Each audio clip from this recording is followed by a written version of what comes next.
नमस्कार दोस्तों, एक बार फिर से आप सबका बहुत बहुत स्वागत है हमारे YouTube channel easy math bye जीवन शर्मा में।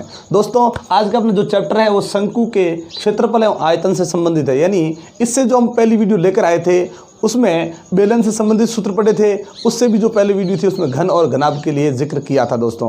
लेकिन आज हम शंकु के बारे में पढ़ेंगे, क्योंकि शंकु के जो क्षेत्रफल और आयतन के सूत्र है वो बहुत ही ज़्यादा कंफ्यूज करने वाले हैं। लेकिन हम आपके लिए एक ऐसा तरीका लेकर आए हैं जो आपके लिए ऐसा आसान होगा कि आपको फिर शंकु के सूत्र कभी याद करने की ज़रूरत नहीं पड़ेगी और आप कभी भूलेंगे नहीं। तो चलिए बढ़ते हैं आज के चैप्टर की तरफ और मिलते हैं वीडियो के अंत में।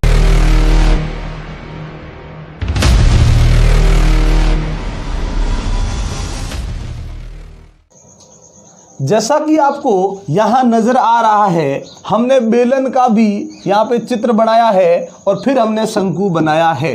मतलब अगर आपको ये बेलन याद हो चुका है, अगर याद नहीं हुआ तो इसकी लिंक हम नीचे डिस्क्रिप्शन में दे रहे हैं, आप देख लीजिए। आपको बेलन के सभी सूत्र बहुत ही आसानी से याद हो जाएंगे। आज हम पढ़ेंगे शंकु के बारे में, लेकिन याद रखें बेलन याद तो शंकु चुटकियों में याद हो जाएगा आपको। तो कैसे याद होगा, देखिए सबसे पहले ये पढ़ना है कि जैसे बेलन के अंदर हमने क्या देखा था कि ऊपर भी वृत्त था नीचे भी वृत्त था। उसकी मेन चीज़ एक हो गई त्रिज्या, तो यहाँ पे त्रिज्या है ही, और एक हो गई इसकी ऊंचाई। मतलब त्रिज्या और ऊंचाई पर सारा खेल था।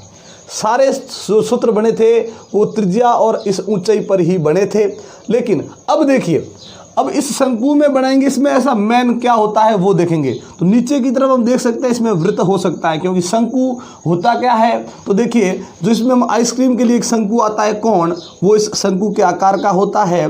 ट्रैफिक जब हम रोड पे चलते हैं वहाँ पे भी इस प्रकार की कोई आकृति रखी होती है, ध्यान रखें, कुछ बताने के लिए कि आप कुछ काम हो रहा है, ये हो रहा है, तो ऐसी आकृति रखी होती है, वो भी क्या है, शंकु है। बर्थडे की टोपी, जब जन्मदिन, अब भाई जन्मदिन आ गया भैया का, भैया के जन्मदिन पे भैया के सर पे ऐसी टोपी होती है, या छुरंगा लगा होता है ऊपर, भैया का जन्मदिन, हैप्पी बर्थडे आ गया, तो उसकी टोपी भी शंकु आकार की होती है। तो अब शंकु में मैन क्या होता है जिसके कारण सूत्रों का निर्माण होगा वो पढ़ ले पहले। तो नीचे वृत्त है, वृत्त की मैन चीज होती है त्रिज्या, यानी शंकु में सबसे पहले मैन कौन, इसकी त्रिज्या। फिर देखिए यहाँ बीच में से यदि मैं सीधा सीधा चलता हूँ ऊपर की ओर, ऐसे जाते हैं तो ये इसकी ऊंचाई, ध्यान रखें ऊंचाई हमेशा सीधी होती है। अब सोचिए कि ये इसकी त्रिज्या और ये जो ऊंचाई इसकी जो नजर आ रही है ऊंचाई, ये है कहाँ, क्या ये शंकु के इस पृष्ठ पर चल रही है या शंकु के अंदर अंदर चल रही है। तो हम देख सकते हैं, अगर सोचें और इस शंकु को अगर पूरा यहाँ बाहर लाएं और इस शंकु में देखते हैं तो नीचे क्या होता है, वृत्त होता है, वृत्त पे बीचों बीच केंद्र होगा, उस केंद्र से सीधा ऐसे ऊंचाई चलेगी, तो ऊंचाई कहाँ होगी, इस शंकु के अंदर होगी, इसके पृष्ठों पर नहीं होगी। लेकिन क्षेत्रफल कहाँ होगा, पृष्ठों पर। मैंने बताया क्षेत्रफल हमेशा पृष्ठीय भाग ही होता है। तो अब पृष्ठीय भाग पर ये ऊंचाई है नहीं, यहाँ देखिए ये ऊंचाई कहाँ पे है, पृष्ठ पर भी है अंदर भी है, कोई दिक्कत नहीं। लेकिन ये ऊंचाई अब इस पृष्ठ पर नहीं आ सकती, इसलिए इस पृष्ठ पर एक अलग ऊंचाई आई जिसका नाम है तिर्यक ऊंचाई। ध्यान रखें जिसका नाम तिर्यक ऊंचाई है, यानी क्या है, एल है।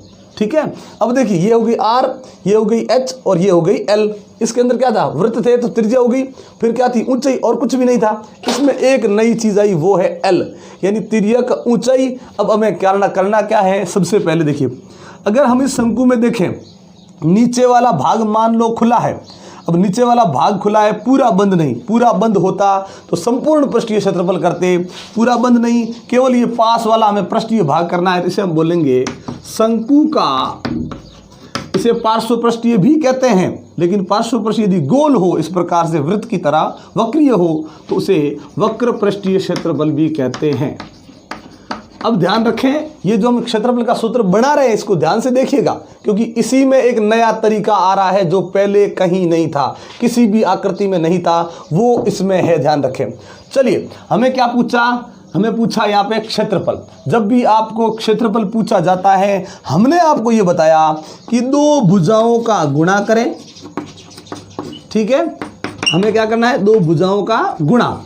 लेकिन कौन सी दो भुजाएं, जो मिलती है और एक दूसरे के साथ समकोण बनाती है। ये तरीका हमने बताया था आपको, दो भुजाओं का गुणा करना है जो एक दूसरे के साथ समकोण बनाती है। यहाँ पे देखिए ये त्रिज्या और ये जो ऊंचाई है वो मिलकर समकोण बना रही है, ठीक है। लेकिन ये काम यहाँ पे नहीं करना है, बस यही नई चीज़ है। यहाँ पे दो भुजाओं का गुणा तो करना है लेकिन वह समकोण बनाने वाले पे नहीं करना है। इसका मैं कारण बता दूं आपको कैसे याद रखना है। तीन चीज़ें हैं, तीनों का यदि हमने गुणा कर दिया तो वो तो क्षेत्रफल हो ही नहीं सकता, तो दो का ही गुणा करना है। इसका मतलब एक इसमें छूट जाएगी। अब कौन सी छूटेगी और कौन सी आएगी वो देखिए। वैसे तो समकोण पर जो मिलती है उनका ही हम गुणा करते हैं, जैसे ही गुणा करेंगे क्षेत्रफल बढ़ जाता है। लेकिन ये ऊंचाई कहाँ रह गई, ये रह गई शंकु के अंदर।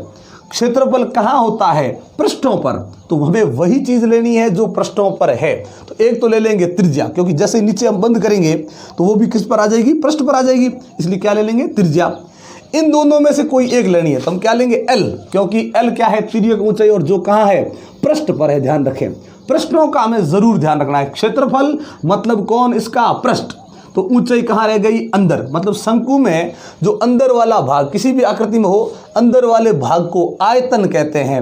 मतलब ये ऊंचाई हम कहाँ पे काम लेंगे, जब शंकु का क्या करेंगे, आयतन। तो ध्यान रखें, ये जो क्षेत्रफल कर रहे हैं ना, वहाँ हमें तिर्यक ऊंचाई काम में लेनी है, ऊंचाई काम में नहीं लेनी है। याद ऐसे रखें कि भाई क्षेत्रफल पृष्ठ पर होता है और तिर्यक ऊंचाई भी पृष्ठ पर होती है, इसलिए तिर्यक ऊंचाई क्षेत्रफल में काम आएगी।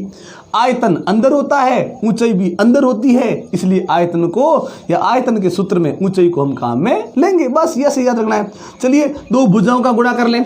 ये कर लिया हमने, आर और एल हो गया दो भुजाओं का गुणा। ये भी पृष्ठ पर और ये भी पृष्ठ पर, लेकिन इन दोनों के बीच में समकोण नहीं है। तो ये थोड़ा याद रखें कि हमने तो ये बताया सभी आकृतियों में यही होता है, समकोण पर मिलने वाली दो भुजाओं का गुणा ही क्षेत्रफल होता है। लेकिन इसी सूत्र में केवल शंकु में ऐसा है कि हमें समकोण बनाने वाली नहीं, ये बिना समकोण वाली लेनी है। कारण क्या है, याद रखना है कि ये पृष्ठ पर है और क्षेत्रफल भी पृष्ठ पर होता है, इसलिए हम एल को लेंगे, तो बन गया आर एल। एक बात छोटी सी ये बताई कि जब भी कोई वृत्त जैसी गोल आकृति हो उसमें एक चीज तो आपको मन से लगानी, सूत्र तो हमने बना दिया आर एल, और लगानी है वो है पाई। बस वृत्त आया जिसमें वहां पाई लगाना है आपको।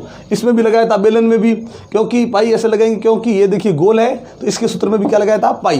लेकिन घनाभ और घन में हमने पाई नहीं लगाया क्योंकि वो गोल नहीं है। बस दो भुजाओं का गुणा कर दिया, पाई लगा दिया, ये बन गया अपना शंकु का वक्र पृष्ठीय क्षेत्रफल पाई आर एल। याद तो कुछ रखना ही नहीं है, दो भुजाओं का गुणा किया और फिर साथ में क्या लगा दिया, पाई। पाई क्यों लगाया, गोल आकृति मतलब पाई।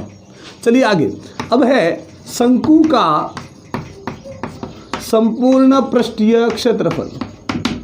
संपूर्ण पृष्ठीय क्षेत्रफल कैसे करेंगे वो कर लेंगे अभी।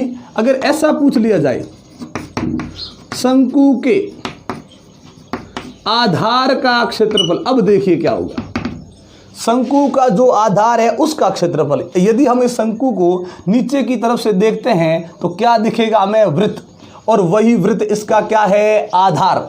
उस वृत्त का क्षेत्रफल हम पहले पढ़ चुके, क्या होता है, पाई आर स्क्वायर। नहीं पढ़ा तो लिंक नीचे डिस्क्रिप्शन में देखो, आपको मिल जाएगा पाई आर स्क्वायर कैसे बना। अब देखिए क्या करना है, अब करना है शंकु का संपूर्ण पृष्ठीय क्षेत्रफल। तो इस पास वाले भाग को और आधार वाले भाग को, दो ही भाग, इसमें वृत्त दो थे तो दो वृत्तों को जोड़ा, इसमें एक ही वृत्त है तो एक ही जोड़ेंगे। पास वाला पाई आर एल, ये नीचे वाला आधार पाई आर स्क्वायर, ये बढ़ गया शंकु का संपूर्ण पृष्ठीय क्षेत्रफल, कोई बाकी नहीं रहा। अब करेंगे शंकु का आयतन। अब आयतन करेंगे कैसे, आयतन करने के लिए मैंने आपको ये बताया कि दो भुजाओं का नहीं, तीन भुजाओं का गुणा। ध्यान रखें, क्षेत्रफल दो भुजाओं का गुणा, आयतन तीन भुजाओं का गुणा, ये जरूर ध्यान रखें। चलिए तीन भुजाओं का गुणा करते हैं यहाँ से। अब तीन गुणा करते हैं तो हमने क्या देखा कि सर आर को, एच को, एल को, तीनों को गुणा कर दो, ये आयतन हो गया गलत। क्योंकि ये जो एल है वो कहाँ पे, पृष्ठ पर, जो पृष्ठ पर है वो कहाँ काम में आएगी, क्षेत्रफल में, यानी ये एल आयतन में काम में नहीं लेंगे। कैसे करेंगे देखिए फिर, तो आर ये रहा, एच ये रहा, तो दो ही हो गई। तो हमें क्या करना है, ध्यान रखें, मैंने बेलन की आकृति इसीलिए बनाई क्योंकि बेलन से ही शंकु बना। ये ध्यान रखें कैसे बना, देखिए अगर मान लीजिए ऊपर वाला यहाँ रखता हूँ और फिर वापस यहाँ से यहाँ आए, यहाँ से ये आए, फिर ये देखिए अंदर क्या दिख रहा है, शंकु। ये अंदर एक शंकु बन गया है, देखिए दोस्तों, ये ऐसे बड़ा शंकु, ये शंकु बन गया, याद रख लो। तो शंकु जैसे ही बड़ा हमें क्या नजर आ रहा है कि सर एक भाग ये हो गया, एक भाग ये बीच में, एक भाग ये, ऐसे थोड़ा देख ले बस कितने भाग बन गए 3। मतलब ये कि ये जो शंकु बना वो इस बेलन का तीसरा भाग बना है। ध्यान रखें तीसरा मतलब कितना 1/3 भाग यानी 1/3। तो ध्यान रखें 3 भाग हो गए, 1/3 आ गया। कौन आ गया? शंकु का आयतन, क्योंकि अंदर वाले भाग को हमने तोड़ा, शंकु बनाया। अब शंकु का आयतन करेंगे कैसे? तो यहां आ जाए 3 भुजाओं का गुणा आर, एच और आर। आप लोगों के इसमें आर तो एक ही है, नीचे आधार है। अगर वृत्त तो इसमें एक ही त्रिज्या नहीं, बहुत सारी त्रिज्याएं ले सकते हैं, क्योंकि एक ही वृत्त के अंदर अनेक त्रिज्याएं होती है। लेकिन हमें बेलन याद रख के शंकु करना है। क्षेत्रफल तो हमने बना दिया, अब आयतन कैसे बढ़ाएंगे? तो ये ध्यान रखें, बेलन से ये शंकु बनाया, फिर देखा कितने भाग हो गए 3 मतलब ये रहा 1/3। ध्यान कम हो गया तो 1/3। जो सूत्र इसमें था वही, 3 भुजाओं का गुणा करेंगे तो नीचे भी आर है, आर एच आर, तीनों को गुणा किया तो आर एच बड़ा मतलब r² h। गोल आकृति ये भी है और गोल आकृति ये भी है, तो पाई तो लगाना है ही। और ये हो गया 3 भुजाओं का गुणा। मतलब जो बेलन का आयतन बड़ा उसमें 1/3 लगा दो, शंकु का आयतन बढ़ जाएगा। तो ये अपने शंकु से संबंधित दोनों क्षेत्रफल के और आयतन के सूत्र हो गए। दोस्तों आज की वीडियो यहीं पे समाप्त करते हैं। ये वीडियो आपको कैसी लगी हमें कमेंट बॉक्स में लिखकर जरूर बताइए। अगर अच्छी लगी तो लाइक और शेयर कर दें। एक बार आप सबका बहुत बहुत धन्यवाद हमारे चैनल को सब्सक्राइब करने के लिए और हमारे वीडियोस को लगातार देखने के लिए। लेकिन अगर आप हमारे चैनल पर नए हैं तो पहले हमारे चैनल को सब्सक्राइब कर लें और बेल आइकन जरूर दबाएं, ताकि जब भी इस प्रकार के इंटरेस्टिंग वीडियो हम आपके लिए लेकर आए नोटिफिकेशन आपको मिलती रहे। तो चलिए इसी प्रकार के इंटरेस्टिंग वीडियो देखने के लिए जुड़े रहे हमारे साथ। तब तक के लिए नमस्कार, जय हिंद, जय भारत।